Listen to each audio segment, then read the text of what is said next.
Systemic and social injustice have plagued the African American community for generations. Yet each generation partnered with the last continued to fight for human rights and equality. This movement, led by youth, visionaries, activists, and organizations, aims to change the trajectory of policies that impact the African American in education, employment, housing, voting, and public safety. Established in late 2020, the CBCF's National Racial Equity Initiative for Social Justice mission is to combat systemic injustice and advance racial equity, human rights, education, and economic development opportunities for the Black community. Recognizing that combating systemic racism can be achieved through various avenues, the NREI framework supports the CBCF's organizational mission of developing leaders, informing policy, and educating the public. As a foundation, we recognize that conversations around reform are often centered in the nation's capital in Washington, D.C., but the great work is happening here. Great work is happening in cities like Minneapolis and Brooklyn and Oakland. And we cannot have these conversations without the marginalized and the communities that are most affected. We cannot continue to have these conversations without immersing ourselves in the lived experiences and realities that are often varied from the people in power. I've always believed that practice should inform policy, and practice should be informed by the people that you are serving. The Black experience in this country is traumatic. You know, the weight of the Black experience that we all feel, that we all face, that sits on each and every one of our shoulders, is real. Together, from our cities, our local communities, our states, counties, and our federal level, I know the arc of the moral universe will bend towards justice because you all are the arc benders. Since its inception, the NREI has removed financial barriers for 67 scholars at 31 distinct HBCUs, awarding $670,000 in scholarships through the NREI HBCU Social Justice Scholarship. Created a pipeline for young Black professionals to work in Congress and the foundation through the NREI John R. Lewis Social Justice Policy Fellowship. Since 2020, 16 social justice fellowships have been awarded, propelling CBCF's goal of raising the level of leaders committed to advancing equity across the country. Advance policy through the creation of case studies, reports, policy briefs in 4 critical areas: criminal justice reform, economic opportunity, education equity, and health equity. Empowered action-driven change alongside our NREI Task Force of Social Justice Ambassadors, an intergenerational and interdisciplinary group of social justice leaders who aim to amplify and empower Black voices and engage the disenfranchised Black community by advancing community-based solutions. With your continuous support, we as a community, a people, an organization can push and mobilize solution-driven and proactive policies that produce equitable access, opportunities, treatment, and outcomes for the global Black community. You know, it's our opportunity to pick up this legacy and to determine where the movement goes next.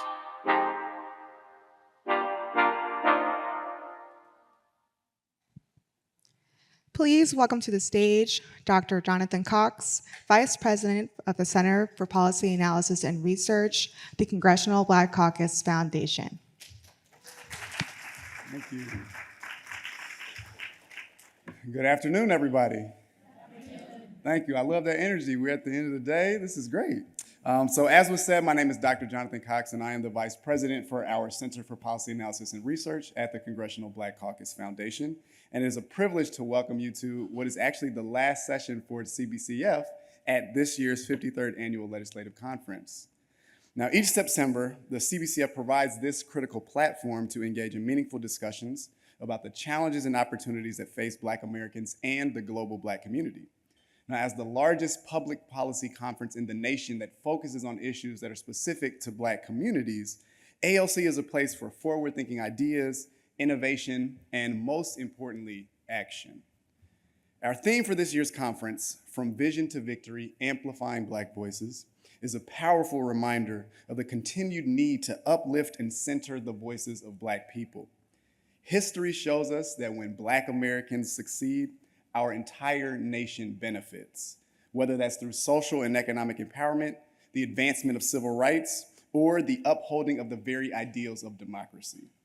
Now, this is especially crucial as we approach the end of this important election year, where turning our vision into victory relies on amplifying our unified Black voices. Now, at the Center for Policy Analysis and Research, we are fully committed to the CBCF's mission of informing policy and educating the public by providing critical research and policy insights that empower Black communities. We remain invested in our goal to foster positive change in the lives of Black people through thoughtful, relevant policy recommendations. Now, this session in particular features our National Racial Equity Initiative for Social Justice, which is our premier initiative. As you heard in the video that just played, the mission of NREI is to combat systemic injustice and advance racial equality, human rights, education, and community and economic development opportunities for the Black community. Now, today's session really reflects the commitment of CPAR and NREI. Now, we're honored to present a lineup of experts and leaders who are at the forefront of change. They're working diligently to transform policy and improve communities. We thank them for their dedication, not just for today, but for their ongoing work in advancing the cause of justice and equality. I also wanted to take this time to thank our sponsor for this session, the Robert Wood Johnson Foundation. Now, aside from their gracious sponsorship of this important discussion, I thank them for their ongoing commitment to issues of equity and equality, for it's only through such conscious action that we can begin to reduce and eliminate disparities that exist against Black people. And now it is my pleasure to introduce to you a representative of our sponsor, Dr. Avenel Joseph. Dr. Avenel Joseph is the Vice President for Policy at the Robert Wood Johnson Foundation, where she leads the foundation's efforts to advance health equity and racial equity through policy reform.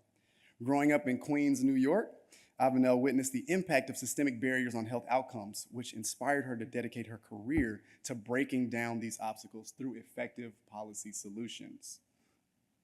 Her leadership has sharpened the foundation's focus on advancing racial equity through governing and policymaking and in fostering partnerships with organizations that share a vision of dismantling structural racism. Please join me in welcoming Dr. Avenel Joseph to the stage.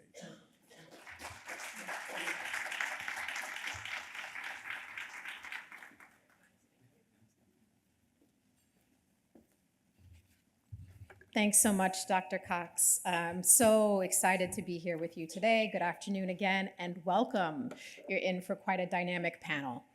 So thank you again for joining us today for this important session on unleashing the power of digital media for social justice. As Dr. Cox said, my name is Dr. Avenel Joseph, and I'm currently serving as the Interim Executive Vice President of the Robert Wood Johnson Foundation. I'm honored to be here with such a passionate and dedicated group of leaders who are committed to driving social change and advancing racial equity. For those who do not know, RWJF is a national philanthropy that is committed to taking bold leaps to transform health in our lifetime by working alongside our partners to pave the way to a future where health is no longer a privilege, but a right. As a part of our commitment to make health equity a priority and foster diversity and inclusion throughout the Foundation's work, we are taking steps to focus on one of the biggest barriers to health in America, and that is structural racism. We cannot lull ourselves into thinking that structural racism is a vestige of some long ago past. The truth is that it is alive and well in the United States today. It is the driving force that led to the Supreme Court banning affirmative action in higher education and eviscerating key parts of the Voting Rights Act. It can be seen in state local abortion bans, voter suppression laws, and indiscriminate disenrollment of millions of people from Medicaid rolls. It proliferates in communities that ban books and block schools from properly teaching students about America's history.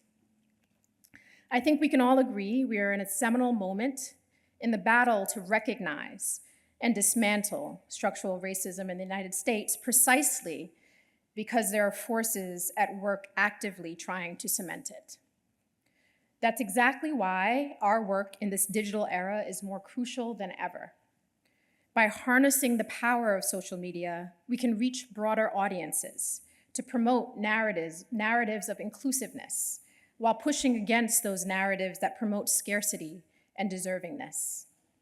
Online activism can also be a critical lever to mobilize support for policies and initiatives that promote health equity and justice. Social and digital media have the power to shift our thinking and inspire us to take action in a time where so much happens online. One effort that has moved me is the powerful hashtag Say Her Name campaign, created by Dr. Kimberly Crenshaw's African American Policy Forum to bring awareness to the Black women and girls who have been subjected to racist state-sanctioned violence. By amplifying the stories of Black women like Breonna Taylor, Sandra Bland, and Sonia Massey, Say Her Name underscores a crucial truth. Storytelling is frequently the catalyst for systemic change. More and more, that storytelling is happening online. Digital platforms and social media have emerged as powerful tools for activism, mobilizing communities and driving social change. Pew Research Center found that 71% of Americans aged 18 to 29 use Instagram, 62% are on TikTok, and 45% use X. Young people's engagement on these platforms can cause information to spread rapidly, making it a powerful tool for raising awareness and garnering support for social issues. Few understand this better than the members of the National Racial Equity Initiative Task Force of Social Justice Ambassadors selected by the Congressional Black Caucus Foundation, who are going to be on the panel with you today. This intergenerational group of leaders from different social justice movements across this country are dedicated to challenging racial injustice and advancing racial equity and social justice reform. They will discuss lessons from their work in online organizing, digital storytelling, and leveraging technology for social change. I am excited to hear from our panelists about how digital media can catalyze activism. I am no expert in social media, but I have been using it to engage on important policy issues for quite a few years now, and I'm constantly learning from other experts and advocates in online spaces. And I'm excited to also share some powerful work from one of our grantees, Intro Action Labs, who created a digital library of GIFs and memes that can be accessed through the QR code on the card on your seat. These online assets are not only beautiful in design, but they can be used free of charge and spread far and wide as we advocate for all of the issues that are so critical to our communities. So please find them on your seats and use the QR code behind. I want to thank again the CBCF and all of its staff. And thank you for being here today and for your unwavering commitment to social justice. I look forward to learning from this panel and from what promises to be a very dynamic and inspiring discussion. And with that, I will turn it back to Jumi Obanyaju. Thank you.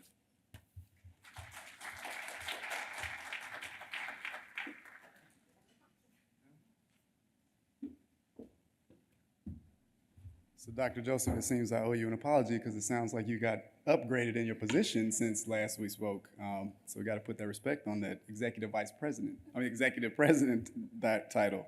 All right, so I'm up here for one more reason alone, and that is to introduce our moderator for today. And I would say that it gives me great joy to do so because while I am the vice president over CPAR, she is actually the one who tells me what to do most of the time. And I'm all the better for it. So our moderator for today is Olajumoke Obayanju, or Jumi, as we call her. She is the director of our National Racial Equity, the senior director of our National Racial Equity Initiative for Social Justice at the Congressional Black Caucus Foundation. Prior to joining CBCF, Jumi was the Racial Justice and Juvenile Defense Fellow at the Georgetown Juvenile Justice Clinic and Initiative. And in this role, she worked to improve the systems DC youth encounter through police reform. She developed resources to help juvenile defenders incorporate racial justice arguments into their youth advocacy and created training materials on strategies to identify and correct racial bias. A passionate advocate for educational equity, Jumi began her career as a middle school teacher in Charlotte, North Carolina, where she taught 8th grade math and algebra. Jumi received her BA in communications from Howard University. We're in DC, so I'll accept this. Her JD from the George Washington University Law School, and her LLM in advocacy from the Georgetown University Law Center. Jumi is currently a member of the Maryland State Bar and serves as chair of the George Washington Law Public Interest Advisory Council. Please give a great warm welcome to Jumi Obayanjo.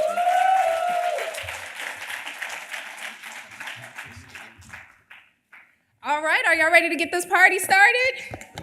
Okay, I'm excited. I want to go ahead and jump right into our panelist introduction so that we can get this conversation started. So without further ado, I want to introduce to the stage Dr. Uche Blackstock. She is the founder and the CEO of Advancing Health Equity and former associate professor in the Department of Emergency Medicine and the former faculty director in the Office of Diversity Affairs at NYU School of Medicine.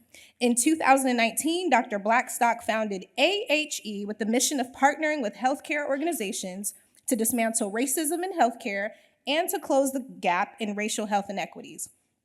Dr. Blackstock received both her undergraduate and medical degrees from Harvard University, making her and her twin sister the first Black mother-daughter legacy graduates from Harvard Medical School.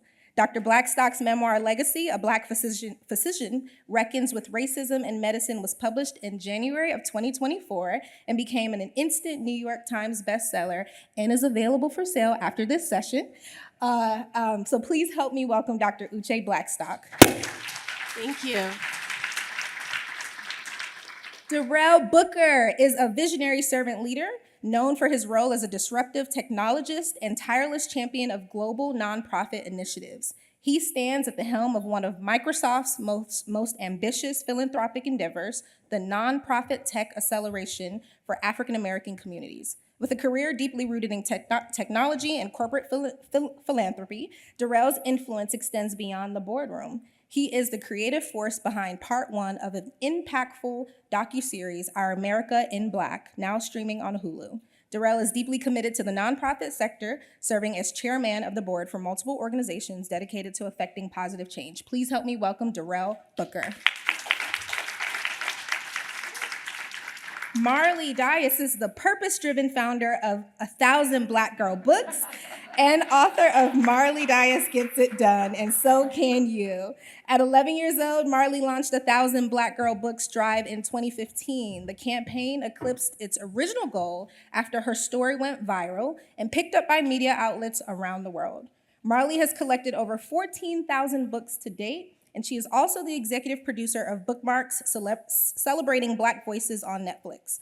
The show, also hosted by Marley, features celebrities reading books that feature Black characters and authors. Marley is currently a student at Harvard, where she writes for the Harvard Crimson. She continues to serve as the National Education Association's National Ambassador for their Read Across America campaign. Please help me welcome Marley. Internationally recognized young civil rights activist and movement strategist Tyleek McMillan is a proud graduate of North Carolina A&T. Tyleek currently serves as the National Youth Coalition's director for the Democratic National Committee, where he helps develop and implement a comprehensive youth outreach and engagement strategy to reach, engage, and mobilize young voters. He additionally holds the Climate and Environmental Justice portfolio for the DNC. He's also the former National Youth Director for Reverend Al Sharpton's National Action Network and co-organizer of the 2020-2021 March on Washington. He's been recognized by Vice President Kamala Harris and the White House as a prominent young voice to help lead our nation forward. Please help me welcome Tyleek.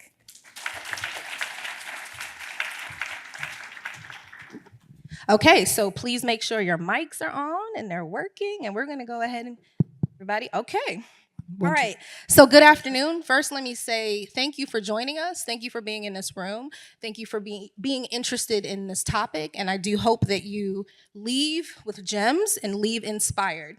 So I first want to start by talking about the National Racial Equity Initiative Task Force, right? I want to share a little bit about what it is, and then we're going to get to meet our task force ambassadors. So NREI Task Force is comprised of academics, influencers, community activists, corporate leaders, and youth. And I'd be remiss if I didn't name that we do have two other task force members who couldn't make it here today, Mr. Robert Rooks, as well as Dr. Kimberly Crenshaw. So we have a cohort of individuals that are dedicated to challenging racial injustice and advocating for racial equity within their own platforms and their own perspectives and sort of what they focus on. So before jumping into our topic today, what I'd like to do is give you each an opportunity to introduce yourselves to our participants, right?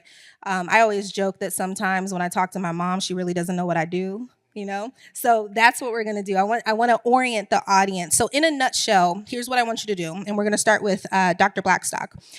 I want you to tell me what you do in a nutshell, right? You're like trying to describe to someone who you are, and they're like, Uche, what do you do? What exactly do you do from day to day? Okay, so we're gonna start with you, and then we're gonna go down the line with Darrell. Okay, well, I have to start with a story. Okay, go ahead. It's not a nutshell.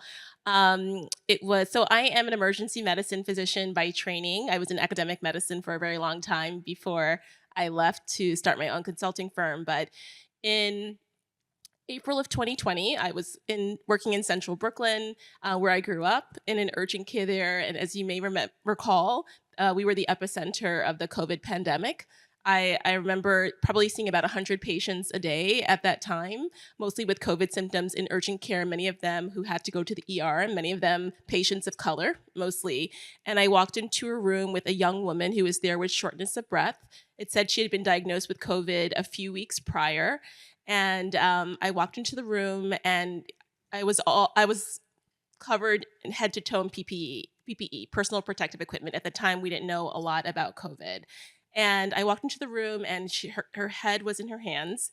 She looked up at me and said, "Are you Black?" And I was like, did she lose her mind? And I said, yes, I am. And she let out this deep breath and said, "Oh, good. I'm so glad that you'll listen to me."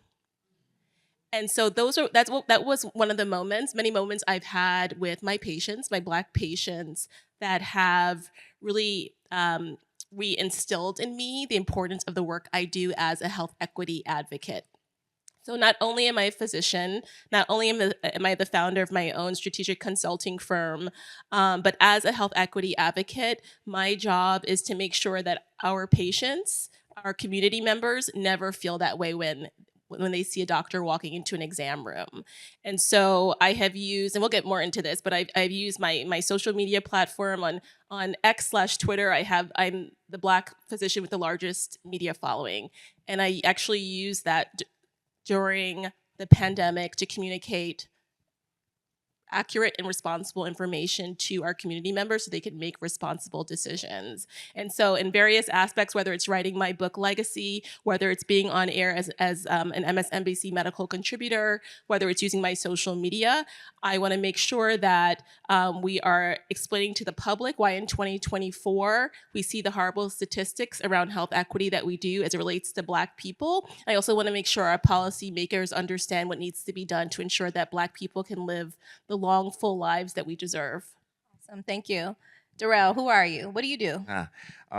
So in a nutshell, is bringing all things tech innovation, skilling, career awareness, and workforce development to the Black community at an extremely hyper-local level by working with and through those that are on the ground, providing those valuable human and social services every day. And that's those nonprofits, those community-based organizations, our HBCUs, who lack the tools and resources that they need to do the work. And how can we work with them, digitally maturing them, bringing them all the technology that they need to be great, but then, like I said, gaining them as partners. So now through them, we can actually bring all of that needed education to those in our community so that they can be the best that they can be. Love it. Marley, you're a student, but you're also much more than a student. So in a nutshell, what do you do? My mic's on. Great. Hi, everybody. I'm Marley. I'm a 19-year-old junior at Harvard University. I study sociology and African American studies. And what I do is try to work to create a world where all kids, and particularly all Black girls, can be the main characters of their own lives. So for me, what that looks like is making sure that in books in particular, and then now extending into media and TV and social media world, are able to read books where their protagonists, they're not the sidekicks, and that also we extend the Black experience and the way we talk about it in schools outside of the lens of oppression. So moving outside of enslavement and 1965 as sort of the only historic periods in which Black folks have existed in the context of America, or even celebrating the Harlem Renaissance as the only Black art movement that has occurred, as if we're not in one right now, and we haven't always kind of been in one. So the work that I do is to really extend and continue to push the limits of encouraging and supporting the curiosity of young people, of kids, and then encouraging caregivers to believe in the power of that. Because I had an experience of being 10 years old in my 5th grade classroom, not seeing myself reflected. And I was lucky enough to have a mom who would sit me down and say, well, what are you going to do about it? And kind of my role moving forward is to both show the greatness and the power of encouraging young Black girls and young kids to be curious, to learn, to read, to prepare themselves for big stages and big moments where they can make a change as an ordinary person. And then also working to kind of break down the ideological arguments that sometimes trap Black folks in justice movements. As in, it's not just about if you can see it, if you can be it, but also that we are owed something, and that there is a systemic history of this denial that is not just about feeling good or feeling cute or feeling seen, but that there is an actual socio-political mechanism that changes the world when people see themselves, not just the like, feel good, February is our time vibes. We want to extend beyond that. And that's the work that I do. Awesome. I love it. And lastly, Tyleek, what do you do? Yeah, what I do, I am, I explain myself, I am a country boy from a small town called Lawrenceville, Virginia, one-stop light town, raised by a strong, beautiful Black woman named Monica, who I grew up to be a good troublemaker, a table shaker, and also at heart an organizer who understands not only the power of being in the streets, but also the power of being in the suites where decisions are being made. And so being able to translate that into to show young folks that they deserve a seat at the table, that we make our seat at the table as we celebrate in this time of the helm of giants like Shirley Chisholm. And to show young folks that, they deserve to be in these rooms in these spaces, that it does not take a particular look of what politics looks like. You don't have to, walk this way, talk this way, but our own lived experiences help bring us to be at this table. And my lived experience, like I said, growing up in a single parent home, having that experience and having the experience of, seeing my mother, battle stage 3 breast cancer, my father being incarcerated and going to an HBCU, all these lived experiences help cultivate who I am.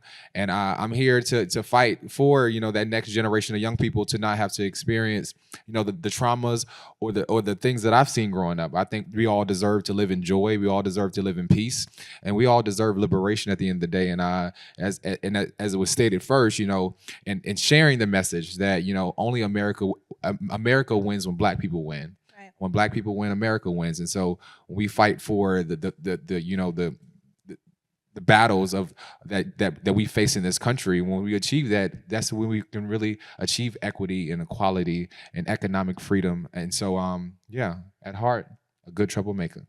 I love it. Thank you. So what you're going to learn today, and what I hope comes across, and one of the things that I try to share at large is that our issues are intersectional, right? And so when we think about health equity, we can't talk about health equity without talking about the implications it has on crime, right? Or we can't talk about economic opportunity without talking about education, right? It's all connected. And so one of the things I love about our task force of social justice ambassadors is this idea that no matter what space you're in, no matter what, the work that you are doing, we're all in this together, right? And so you'll notice as we are engaging in this conversation today that Marley might talk about literacy and education, and Dr. Blackstock is going to talk about health equity and sort of, the systemic barriers that we see in that space, but it is all connected. So what I'm going to do is I want to start with Dr. Uche.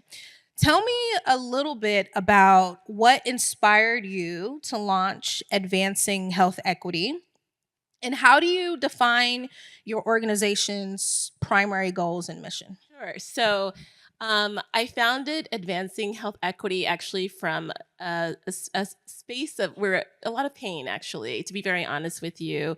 I think people would look at me and my upbringing. I grew up with a mom that was a physician. I was surrounded by Black women physicians growing up in Brooklyn, New York, who worked in service to our community. I ended up in academic medicine, which for folks, if you don't know about sort of like for medicine, it's, you know, it's considered to be like the pinnacle of success. And I was a faculty member at an institution in New York City. I was the only Black faculty in my department for most of the time I was there, in one of the largest emergency medicine departments in the country. And I wasn't getting the mentorship I needed. I wasn't getting the sponsorship I needed. And I actually at one point forgot that I was someone who had gifts to share. And that's often what predominantly white environments do to us. And I thought I was doing everything that, you know, I was supposed to do. I was working hard, you know, so even though I wasn't getting the mentorship I needed, I was working hard. But I also saw many Black physicians and faculty before me leave because they weren't being supported. And I got to a point where I started actually doing health equity work outside and inside the institution. And at that time, the institution wasn't ready for that, and they felt that was very threatening. And so I had to make a really hard decision. And I said, you know what? I think I'm going to leave not just this institution, but academic medicine, because, you know, I'm not able to show up as my true authentic self. And I'm also, on the flip side, was able to see what was happening with our patients in terms of, you know, what they often encounter when they interface with the healthcare system. You know, their concerns being minimized, dismissed, and ignored. And so I actually took this leap of faith, because people don't leave academic medicine. It's very safe. I mean, people would have looked at me and said, you have multiple roles and titles. You're successful. But actually, I was very unhappy. And I also was very scared. I felt like I was under a microscope. And so I made this very painful decision to leave my academic career. I still grieve about that, because ideally I would love for all Black people to feel like they can thrive in that environment. But unfortunately, that's not the case even to this day. And so I said, you know what, I'm going to start my own organization, Advancing Health Equity, strategic consulting firm. I want to be able to do the work that I couldn't do internally at my former institution. And so so I did it. Advancing Health Equity turned 5 years old in last March. And every morning I pinch myself. I said, I can't believe I left. So I left, like, you know, I had a mortgage, I have children. I left this job with all, you know, these great quote unquote benefits to start my own organization to really speak truth to power and do the work that's needed, both internally within healthcare and public health organizations, because we know organizational culture is so incredibly important in terms of how we deliver care to our patients and our communities, but also to ensure that they are doing the external facing work of prioritizing community needs. So you know, I feel like oftentimes Black folks, we're the ones that come with the solutions, you know? And so this was part of my solution, creating Advancing Health Equity. It's grown. We have 13 staff members. We have engaged with health departments, nonprofits, healthcare startups, health systems. We do trainings, capacity building, strategic consulting. We have very long-term engagements with organizations. But I had to leave an environment where I had to make myself small and create my own organization in order to thrive. Thank you. And there is someone else on the stage who knows something about creating and launching something. So Marley, you launched 1,000 Black girl books. I was looking around like, what? At the age of 11. Do you all remember what you were doing at 11? I certainly know I wasn't launching a national campaign at 11, but you launched 1,000 Black girl books at the age of 11. You spoke briefly about this in your introduction, but tell me a little bit, and this will sort of connect as we start diving into our conversation around digital media, but tell me a little bit about what inspired you to create this campaign, and how has the project evolved since its launch then? Well, I think the first place to start when it comes to the founding of 1,000 Black Girl Books is that my understanding of, I did not have an understanding of activism at the time when I started this campaign. that my mom is the founder of a nonprofit called the Grassroots Community Foundation, and she founded it in 2010 when I was like 5 years old. And I'd gotten to watch my mom. Just heard a lot of people. They're like, 2010, you were 5? Yeah. So I got to watch my mom be a type of person who, once again, similarly identified that within her institutions, within academia, like there was not a support to recognize all the ways in which community factors, and particularly the social determinants of health, are impacting young Black women and girls. So watching my mom do that as like a preschool mom, immigrant who is now coming into these systems and noticing that I need better, I was able to see that, okay, people can notice a problem, like see that it impacts not just themselves but their community, and they can create an alternative that actually supports that group.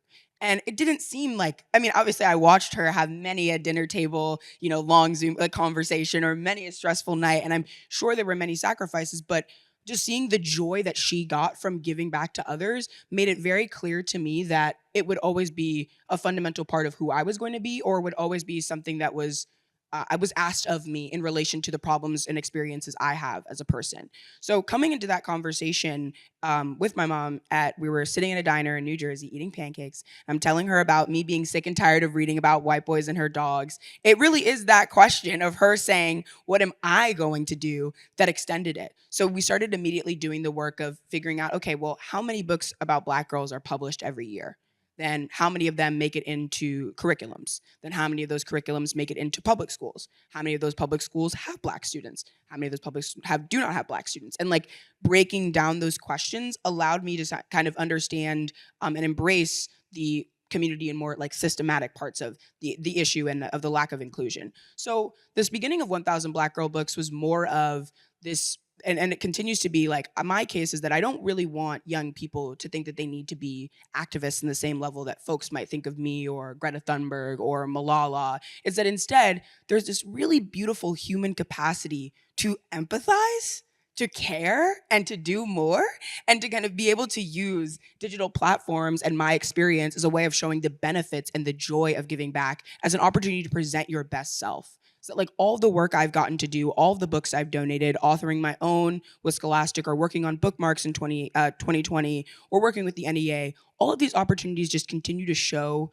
the level of kindness and passion and joy I have as a young Black woman. And that for any person who wants to give back, that is the ask that the universe is giving you, is to show up as your best self and to do more and be better. So it's really about like the inspiration of 1,000 Black Girl Books is really the breaking down of activism into just the simple act of recognizing human for human, person for person, that issues extend beyond what we can always do for one another, and that they're rooted in these histories. So it does all go back to education and how much I kind of knew beforehand about just, I had so much hope, and I continue to have that hope. So it's about the caregiver's framing of giving back, and it's about the ways that we talk about social activism and social problems, is that we sometimes take out ourselves as rational actors in the equation. That I can be the person who stops the problem. I can make the switch in the trolley problem and pull the lever.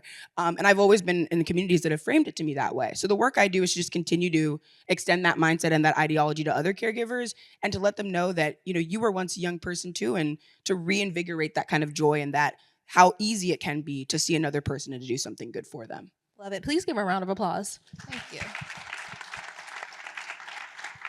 I want to turn the conversation. So let's start with you, Tyleek, and let's just jump right into digital platforms. Tell me a little bit about how you believe digital platforms, especially in the work that you've been doing over the last couple of years, how do you think digital platforms have transformed traditional methods of social justice advocacy and activism? I know you've been under the tutelage of Al Sharpton, right? And so you sort of know what are the traditional methods. So tell me a little bit about how you think digital platforms have transformed what we're seeing today.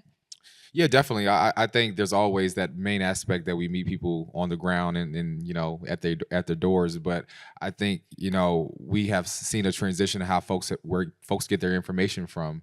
Who are credible sources? Where are folks getting to get their news and their information from? What is accurate information? And I think now we see a transition of a lot of the information we see online.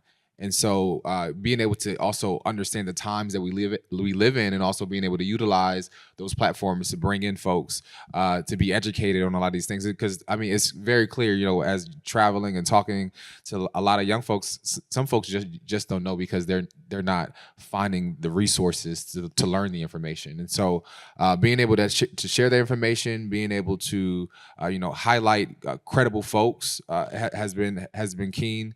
But also, like I said, utilizing, you know, things like Instagram and Twitter and TikTok. Now we are tapping into folks who are, you know, TikTok influencers and creators where folks are listening to. We're tapping into, you know, folks like artists and, you know, actors and trusted voices who young folks are listening to. And so being able to understand, you know, where folks get their information from has been a key part. And has been key to a lot of our organizing work, even as we are organizing during this election cycle, is meeting folks where they are, having that being a focus. But yeah, that has been a main focus, is just meeting folks where they are and they're online and tapping into those trusted sources that we find. I'd love to hear from you, Darrell, given your position, given that you are our corporate face on the stage, right? And so first, before you answer the question, I want you to share a little bit about your role as corporate affairs specialist at Microsoft. Like, make it plain for the people in the room. They're like, what does that mean? What exactly do you do? And sort of how in your position you are able to leverage technology and resources to address some social justice issues. Yeah, so to make it plain for Yeah. people, my job is to carry out, you know, initiatives from the corporation at the highest of levels. And the one in particular is part of our racial equity initiative that was founded in 2020 after the murder of George Floyd. So I lead our racial equity work. I mentioned design that, how we can use the power of data and technology to address racial injustices. I believe technology is the greatest equalizer to all disparities. So Say it again. technology is the greatest equalizer to all disparities. So when we think about how it can be really leveraged to level that playing field, how it can be used to disseminate information instantly in a way that we couldn't before. I'm showing my age, but I had a set of encyclopedias when I was growing up. And then, you know, as things evolve, yes, there's, you know, TV where we get information from, but you're beholden to those networks and what they want to put out. As we think of how, you know, the internet evolved and doing Google searches, you were still at the mercy of search engine rankings to get the information. But now when we see, you know, these more peer-to-peer platforms with social media, you're able to get things instantly. It's to the point now that is where somebody says such and such just happened, I go look on my phone and say, all right, let me check this, let me see, is it on the shade room? Because if it's not on the shade room, it didn't happen to me. But that is the truth of the matter of how things are. So but also on the flip side is not only, you know, getting that education out there, technology really allows people to put their destiny in their hands. You know, if we think of everybody that's here, and it's a lot of work that's happening at the policy level, and I really salute everybody that's doing that type of work, but also look and say, all right, what is it that I can do every day, or what is it that you can do every day? I know there's a digital divide, but at the end of the day, if you have a device and the internet, you can be the best person you can be, in my opinion. And that's because of technology.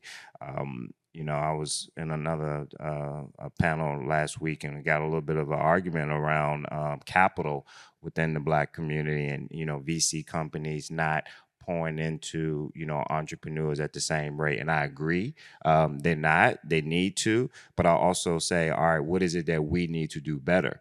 Are we prepared when that possible money comes our way? What is it that we need to do to really educate ourselves and not be in a situation that we're waiting on a handout all the time? Every successful business did not come from someone investing in you. There's a lot of businesses that found out how they can build a revenue stream that themselves and really be successful. So really utilizing technology, waking up every day and say, all right, how do I use these tools at my disposal to learn more, to consume as much as possible, and just scale whatever my efforts are, whether you're a nonprofit or for-profit or whatever you are, use every piece of that technology that you can. Thank you. Yeah. Really fast, as you're talking, I think about, you know, words that John Lewis would say. You know, he would say, like, tech is the new civil rights of the 21st century. And I think, you know, having that understanding of even how we are engaging online, and as we talk, even talking policy, of how it's moderated, as we're looking at content moderation, as we're looking at how the algorithms are working and how it's showing up on our timelines. I think that intentionality behind that is also a key point. Even in our advocacy, is like how information is being shown up on our timelines. Is an important factor. So just wanted to throw that quote up by John Lewis to say, like, we're in a technical, you know, age right now. So we have to be intentional of how we are guardrailing and ensuring that folks are getting, you know, information accurately and that is, you know, moderated to a sense. Uche, in what ways do you use digital tools and platforms to promote health equity? Sure. This conversation, just what everyone has said, has resonated a lot with me, because I was thinking, you know, in the beginning of the pandemic, it was really important for us to make sure we were getting accurate and responsible information out to Black communities. There was so much misinformation about that. I don't know if people remember initially, there was some viral myth that said that Black people couldn't get COVID. You know, and then there was a lot of misinformation, obviously, about vaccines. And so, you know, what I actually did was made sure that I used my platform on social media to make sure that I was distilling down, because I understand it was like information overload. It was a dynamic situation. A lot was happening in real time. And even for me as a health professional, the information was overwhelming. So I really wanted to make sure that I digested the information in a way that people could understand. And I know even, you know, there are parents in my children's school, or actually parents I meet now, that said, based on what you would tweet about, you know, I made decisions whether my children should go back to school or not. And I know also for many people, a lot of people have never even seen a Black physician. And so that's why I actually take my platform even more seriously, and I make sure that the information I'm giving out is well vetted. You know, I don't know if people remember, even Nicki Minaj had tweeted about her cousin in Trinidad who got COVID and then became impotent. And, you know, it ended up going viral. And so, you know, instead of, like, you know, I don't believe in calling people out. I believe in calling people in.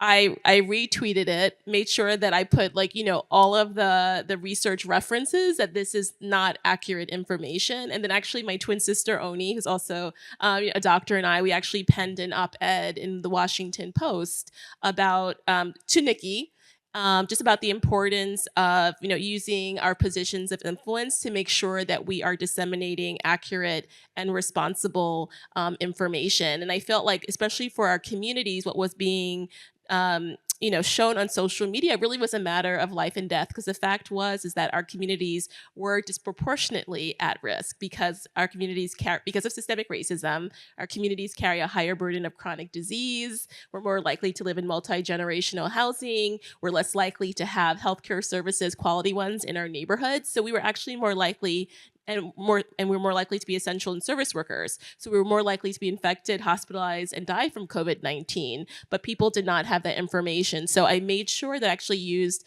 my social media to amplify that information. And if I did segments on MSNBC or CNN, I made sure to repost them so that people, and when I was on air, I was talking to us. You know, I think a lot of times, you know, medical contributors, they don't look like me. I was the first Black medical contributor on MSNBC. And so I also knew that from the perspective I was speaking at was not just as my lived experience as a Black woman, but as a Black physician. And I had to make sure that I was talking to our community because so many other folks weren't.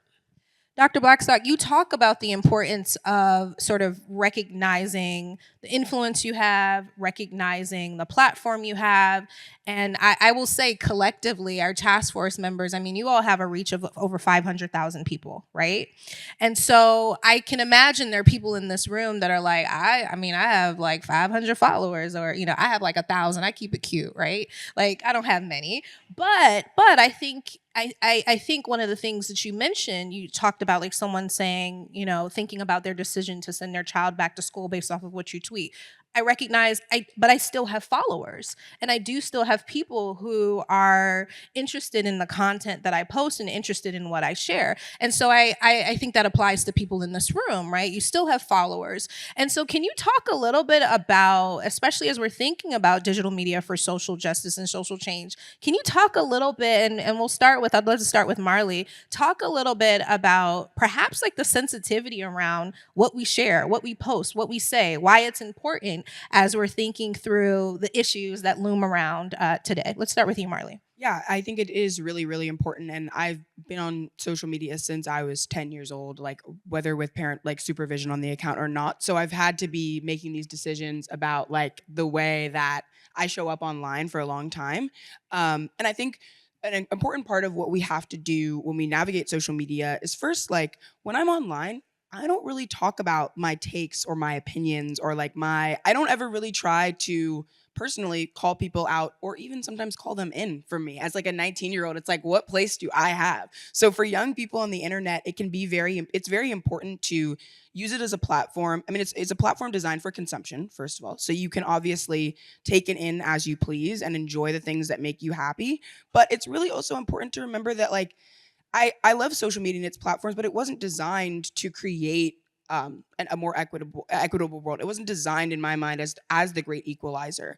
And I feel that a lot of what we have to do as folks online is to encourage people to get out and do things in real life with digital platforms. So when I post, I'm posting about things that I'm either planning to do, things that I have done, ways that I want other people to engage with me and donate books to a particular cause, which then I will demonstrate how their donations have resulted in real life, in-person, non-artificially intelligent generated evidence of the impact they have. And I think it's about more of, for me, creating this sort of scrapbook of the realities of what I do as a young Black person. And of course, some people believe that social media should be a highlight reel, shouldn't be a highlight reel, but I just use it as a platform to encourage people and to make them curious, rather than to make them think that they have to know something based off of my opinions or my facts. Is that obviously I feel confident in my thoughts on racial equity and the things that our political leaders could do to make it better, but I am also not sure how helpful it would be for me to record that video, post it online, and then create an unregulated space for Black girls to potentially see even more racist vitriol in my comments. You know what I'm saying? So thinking about the kind of environments we create with the things we post, even if they're well-intended, I always think more about the way that the people who follow me and look at me are going to feel about just the way that the general online community handles content, and to really encourage them to just get off of their phone. Like I want people to see my post, be like, oh, she's doing amazing things. I should go out and do something right now, rather than let me stay in this sort of sphere. Because for so many of us, like I have not had the privilege of growing up without social media, and I won't get to exist in a world without it. And I think for a lot of like it doesn't sound as serious as I think it is, especially for kids of Generation Alpha, the generation below mine, is that like if we continue to have social media as the only landscape that we use to discuss, I feel like it has to be important to project out elsewise and get people into community. But yeah. Yeah, I just want to piggyback off of what she said. She was kind of saying about, no, definitely, how you can use the platform to provide inspiration. And I think that's something really key, similar to Doctor, how do you be relatable? Like you said, people can relate to you. And for me, it's kind of also being truly authentic. Even though, this is what I'm doing right now, but, I've been working full time in tech since 18. I was Darrell Booker long before I got to Microsoft. And for me, it's really important to maintain who I am One, so that those that are watching and looking and saying, wow, this is a black man that works at Microsoft, but he just like me, and so that they, one, can have that inspiration, but two, also to be able to build that trust, and just know that, especially for me, by being in a corporation that, like I said, I'm not drinking the juice of Microsoft. I actually tell people all the time, I'm a chief disruptor. I infiltrated Microsoft. Those are the words I use a lot of time because, that's the way I look at myself. And how do I bring all of me, my values, what I see as the need, and then how do I also gain fuel from those that are watching and following on social media. When people come back and they will tell me about something I posted and I could tell that it did something to them, that keeps me going because I'm fighting every day inside the walls of Microsoft, but actually being able to use social media to hear what people want and me to even know that, okay, we're on to something. This is something, we're going down the right path. It really helps me to keep going. Can I just add just an example of just sort of activism that happened recently? So people in the room may not know, but within medicine itself, there is an anti-DEI movement happening. And in dermatology, where only 2% of dermatologists are Black, and Black patients often have delayed diagnoses and misdiagnoses because our mostly white dermatologists don't know how to properly diagnose on melanated skin, there was a movement to sunset the DEI programs within dermatology. So the pipeline programs, recruitment. And so what we did, a group of Black physicians, we made sure to retweet and share that resolution, that was happening. And what that did was that galvanized a group of us. People showed up to the American Association of Dermatology meeting where this resolution was going to be heard, and they were ready, and it didn't get passed.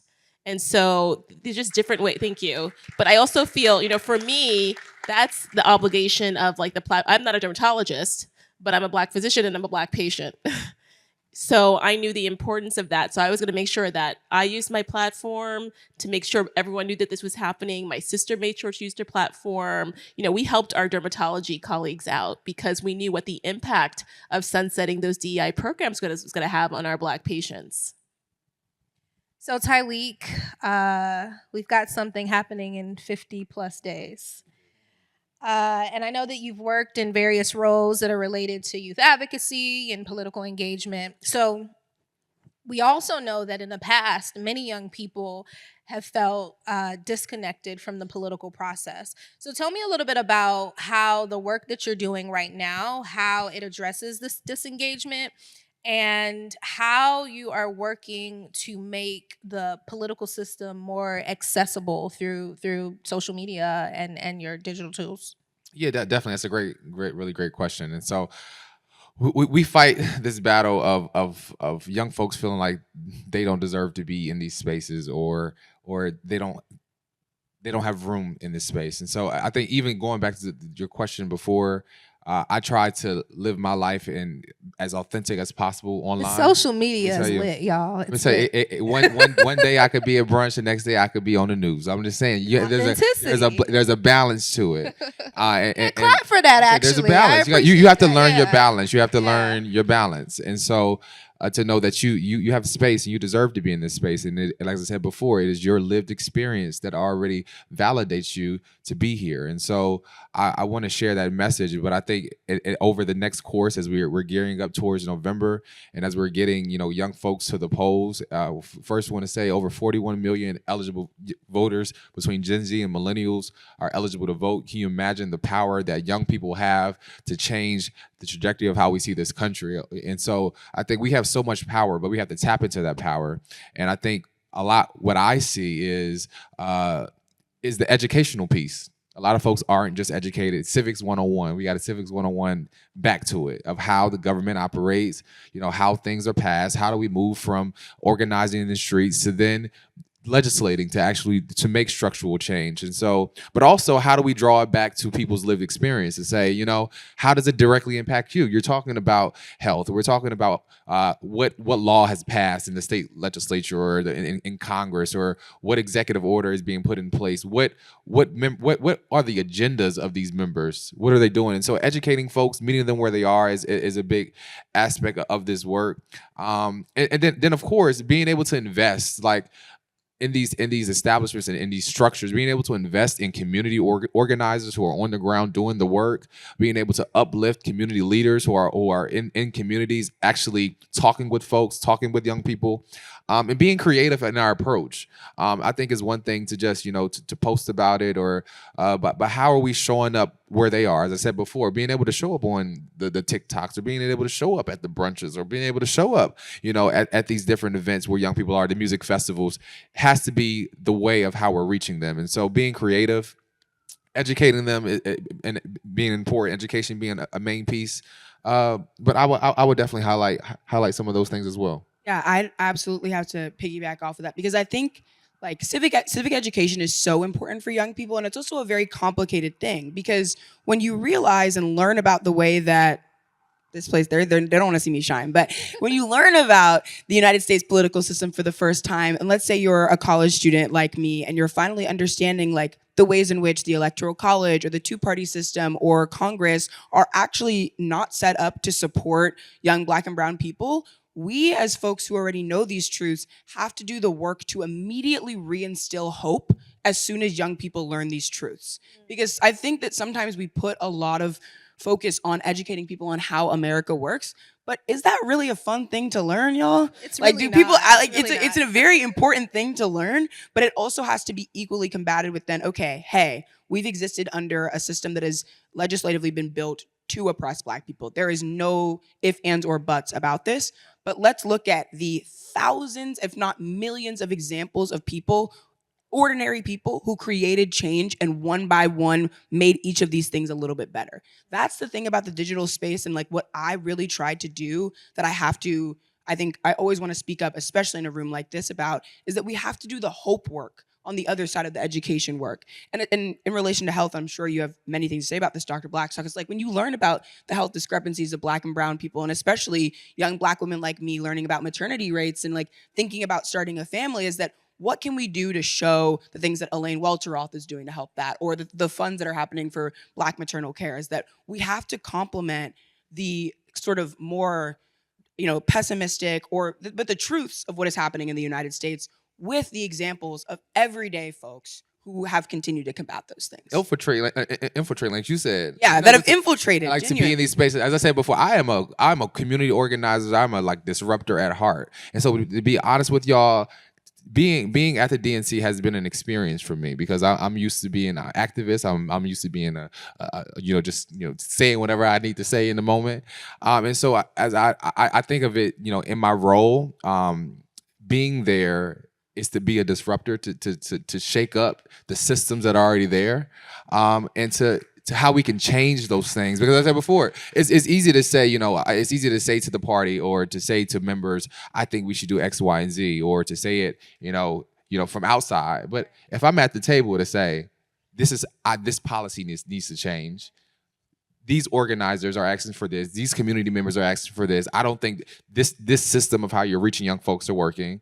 I see that as my way of activism, of changing the structure of the part to reflect the values that we see, to shake the table, to say, we're not asking for this, but folks are demanding, we are demanding that we meet this moment, and change policies, to change what our party stands are, what we stand for, and so I think, we must take full ownership, walk into spaces, shake the table. If it makes people uncomfortable, I always say complacency is the enemy of accomplishment, and we have so much to accomplish, so we can never be complacent, but it's important that we infiltrate, and I like that word. Yeah, and I'm, infiltrate, disrupt, and for me, it's okay, how do we get to a yes? You know what I mean?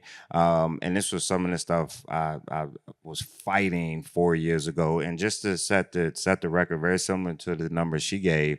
Microsoft is only about 3% Black, but that's all the tech companies: Amazon, Google, Apple, all of them are around the same thing. So imagine 4 years ago when all of these corporations is like, let's help the Black people. We got tons of money. How do we do it? And immediately, as a Black man that grew up in Southside Richmond, Virginia, who I felt like the people that we were trying to save or trying to help are me and mine, I knew exactly how to reach us. And kind of to his point, we got to go to the brunches. We have to meet them where they are. That is why I align with rappers, athletes, celebrities, because these are the ones that I know get their attention. But pushing back when I was told, well, Darrell, that's not how we do it. And I said, well, if how we did it was successful, then we wouldn't be here now trying to make change. So obviously, how we did it doesn't make sense. And I literally said, okay, help me understand. Are we breaking an employee handbook by what I want to do? Is it a compliancy thing? Is it a law? And when they answer no to all of those things, I say, okay, well, tell me why we can't do it. So it's really about thinking outside of the box. How are we connecting, especially with our young people, on the most culturally engaging level possible? Because that's the only way you're going to get their attention. And then also kind of piggyback on what Molly said, when we're educating them, I think one of the things that we need to educate them is you're not going to see the change today or tomorrow. You're not going to see it with whoever gets elected in office. You're building for the future. And I think if people realize that and stop looking for everything to be instant, social media has made us believe everything is instant. There's certain things that aren't instant, and you need to build for later. Yeah, I actually appreciate a round of applause, please. Thank you, Darrell. I appreciate you saying that, Darrell, about this concept of things being instant. And you have to, remember we live in a microwave society now, right? Like we live in a society where things we expect things to move quickly. I also love that you talk about the fact that the change and the work that we are doing today is for tomorrow, right? One of my favorite quotes is that you're currently living in your grandmother's prayers. Right? And so this idea that the space and the systems and even the privileges that we get to experience today are materialized from the past, right? We're living in some of the things that our ancestors built for us. So thank you for naming that. I want to, there is a QR code on the screen, and we might have some time to get to one or two questions, but I want to talk about, and this is really based on something that you said, Marley, about this concept of reigniting hope, right? Like I remember the Obama era and sort of the campaign and just this idea of hope. We were just so excited, right? And we talk about, Avenel said this earlier about storytelling, and storytelling is a catalyst for social change, social justice change. And so I want to talk about digital storytelling. And I'd love for anyone to jump and respond to this, but how do you think we can use digital storytelling to really amplify marginalized voices, right? And the experiences that marginalized communities face? And I see Marley, go ahead and jump right in. Yeah, I feel that digital storytelling gives us the opportunity to rehumanize ourselves. Yeah. To talk about, to address, and to share all of what, in the same way that all the three of these folks have talked about being authentic, is that you get that opportunity to be radically yourself and to love on yourself and love on your community. So I feel that like the way that we use digital platforms and that hope work kind of point is to create these very clear, concise, logical lines of reasoning that show us how we get from point A of a problem to point B of an interesting and rational actor and point C to a change. And if we can create small pieces of content, there are so many people online that already do this, but continue to amplify and build these networks of educators online and people that spark curiosity and discussions in homes and their communities, I truly believe that the impact that can have in dinner tables and in classrooms is enormous. And another thing is also making sure that education is not behind a paywall, that a lot of the really important resources that teachers and educators need require accounts with subscriptions, or they require having access to certain news websites. And that also can create problems within a school district that can get them flagged for showing information to kids that they may or may not be allowed to show in this book banning and very panoptical time that we live in. So creating free, online, accessible, kid-friendly content that requires no form of payment, but takes us from these point A's to point B in the same way that education systems in Florida are doing the inverse and using animated images of Frederick Douglass to say that slaves were workers. We have to do the exact opposite of that. And the same way that those tools of digital communities are being used for PragerU or for ultra-right conservative and misogynistic content online, why are we not interested in creating that same cultural revolution and putting all of our resources behind countering those narratives? Love it. I like to, I like to piggyback off of that and say that, digital storytelling for me has connected me to my community, and even sharing stories of interactions I've had with patients has really connected with people who were having doubts. So I know I mentioned the vaccine before, but I would talk about conversations I had with my barber. I used to have very short hair, so and my barber who even a year after the vaccine had come out, was still deciding whether or not to get vaccinated, called me. We had an hour-long conversation with him and his adult daughter. He asked me the most thoughtful questions, and he ended up getting vaccinated. But I put that interaction online, and so many people came forward and said, well, these are the questions I had. And some decided to get vaccinated as a result of that story I told. And so I think it's the storytelling piece that is so important for connecting with community members that need that information, that have those questions, that unfortunately don't always have access. Like for me as a healthcare professional, people don't have access to a healthcare professional that they trust. And so I feel like often that's the role that I do serve on social media for people. Yeah, and speaking of, digital storytelling, there's a revolution happening in tech that's making it very easy now, which is AI. And, there's a lot of fear around how AI can be used for harm. And kind of very much to her point, yes, it can be, but how are we also making sure that the right people know how to use it for good? And that's one of the things that we and myself is really focused on, is how are we providing the training and skilling on all things AI to as many of our people as possible, so that one, we can leverage the power of it, for any of our, businesses, career pathways and things of that sort. But when we talk about being able to quickly tell stories, get information out there, get the right things out there, and combat anything that's negative, really making sure that we skill up enough of our young people in that technology is going to be very critical. And can I just add one thing? Because there's a gentleman in the audience who asked me about it before, but like the role of technology and AI in terms of clinical algorithms for race. And you may see a lot of this on social media, but we know that, I know that you said technology is the great equalizer, but it has to be used properly and equitably, and we have to make sure that's happening. And what we actually see for Black patients is that a lot of these clinical algorithms are actually including race as a criteria, and then treatment is differentiated based on the race of the patient. And what we've seen with kidney function is that what that led to is deferred kidney care for thousands of Black patients, and also 14,000 Black patients were not prioritized on a kidney transplant list, so did not get kidney transplants when they were supposed to.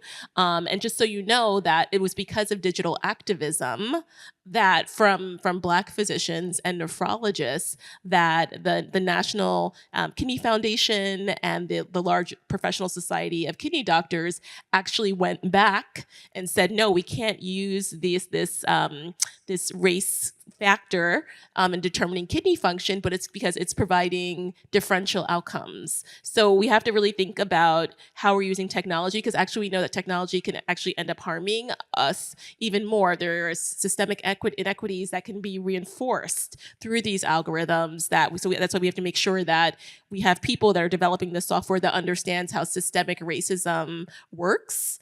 And how it harms our patients, so that, with garbage in, garbage out, if we're not using a data set that has been vetted and that doesn't have a diverse representation of people, then it doesn't matter what comes out on the other side, that our patients are harmed.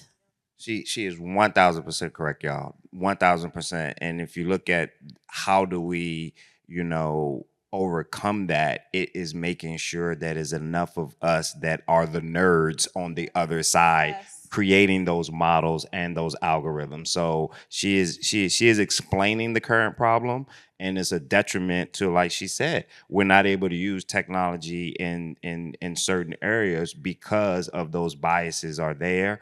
We have to make sure, because at the end of the day, even though from an activism standpoint, you can say we're not going to use it, but that's not going to stop people from creating it. It's going to keep getting created. So what we have to do is make sure that the right people are in the rooms creating it. I just told y'all Microsoft is only 3% Black. We're one of the AI creators, just like Amazon and Google. So it's just not enough of us on the other side. We have to really, at an early age, get our kids in a pipeline to be in these roles. I used to be a teacher, so I want to give a really quick example, but a lot of times people don't really understand sort of the implications of the biases that exist within AI or even technology. So here's a really, really quick example that you could take and share with people. You know, when you go to the restroom and you try to wash your hands and the water doesn't come out, and you're like, and I'm speaking to my melanated people, right? That's because it's not sensing your skin tone. It's not sensing your color. It's not sensing your melanin. And that is because the people who created it, right? When they created it, it was created on who? Right? And so that's just an example, right? But I think it is important, and I appreciate you naming this, Dr. Blackstock and Jarrell. We didn't get to it, but that when we talk about digital media, there are challenges, right? Let's be real. There are challenges, there are risks. We know that there is misinformation. We know that there is online harassment. We didn't talk about that, right? We know that there are many, many forms of censorship. And so when we're thinking about utilizing digital media, we also know that we have to be responsible with the way in which we share information, with the way in which we engage with digital tools. So I know that we are coming up on time. Jimmy, can I just give one example? Because you gave the example of washing hands. Yes. The other example is the pulse oximeters. Yes. Pulse oximeters in the pandemic. Actually, this has been a problem known by the FDA for 30 years.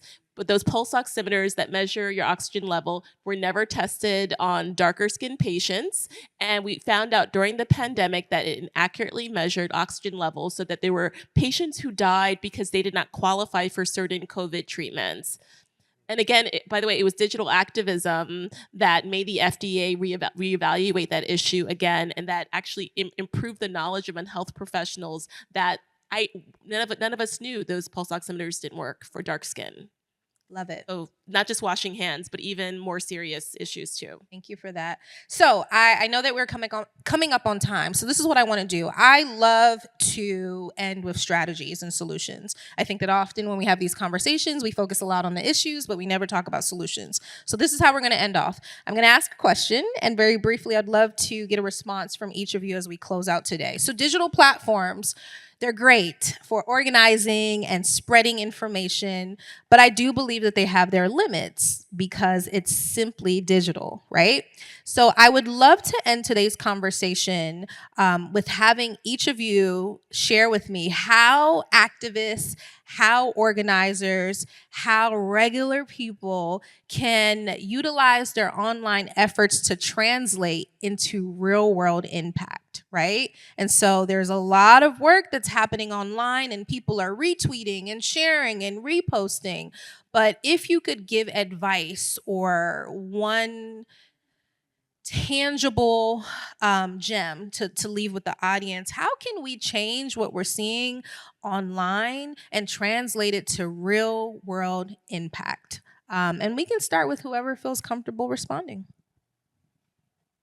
I think I have a two-parter, but the first part is to start a banned book club.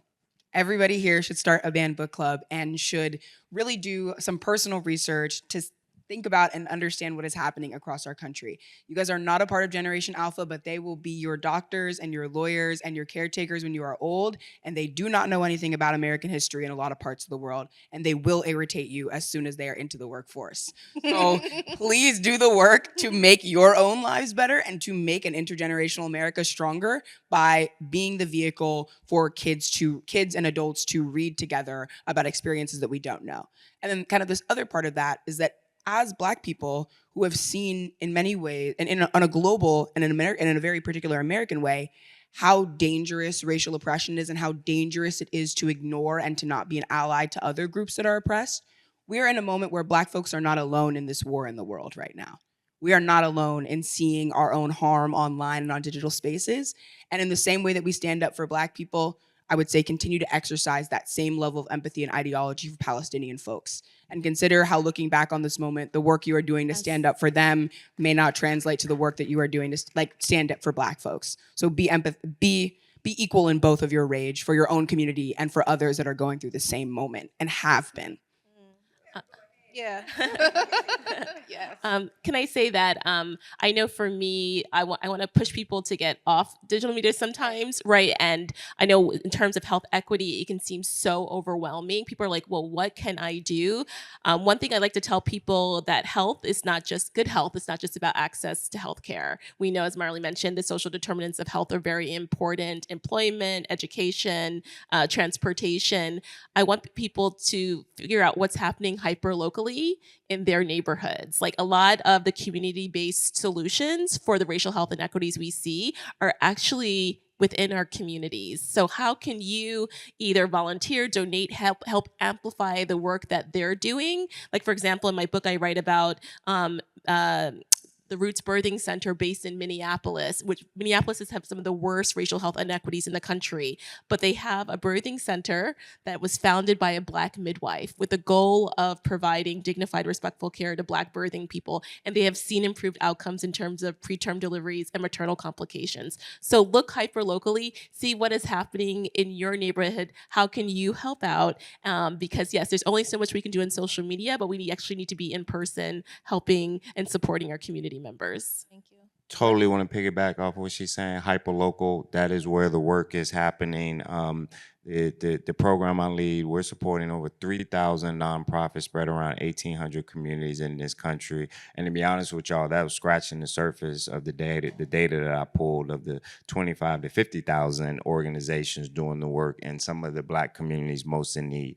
And to her point is, finding those organizations. Those organizations are everywhere, you all. When we think about who's really moving the needle within our communities, a lot of times people want to just say pour into the schools, and the schools are the schools. The schools have been, built to be a certain way, and it's too many things to have to deal with the red tape when you're going through schools. But you have these nonprofits that are in the neighborhood that are serving the same kids that can move on a dime. And those are the ones that's doing the real work and need the help, and they have very small staff. And you can bring whatever your specialty is. If there's a cause that you're passionate about, and by day you're an accountant or a lawyer or a graphic designer or whatever you need, they need all of you all support. Just get out, just find one of those and just say, how can I help you? Go ahead, Salih. And I couldn't agree more with what everyone has said. As we know, we're getting closer to November, so I encourage you to get out and vote. It takes somebody with you to vote. On Sunday is National Black Voter Registration Day. I encourage you to get someone else registered to vote. Tuesday is National Voter Registration Day. So I will also encourage you to, we talk about local, not only highlight, the top of the ticket, but there's so many important city council, state house races, so many congressional races that are up, and also some Senate races and governor races are happening. And so I encourage you to go back to your homes and look into that information, see who's running, highlight who's running in your community, and also take a young person under your wing. Reverend Sharpton often said to me, it's not about a generation that knows it all, or a generation that has all the energy, but it's our synergy that matters. I encourage you to be thought leaders with the local folks in your community, be innovative minds together, and yeah. Thank you so much. Together we all can win. Together we all can win. I just want to close out by reminding everyone that you are not too small, and that your voice is powerful. I want to thank Uche, I want to thank Darrell, I want to thank Marley, and I want to thank Tyleek, and I want to thank you all for being here this afternoon. Have a good one.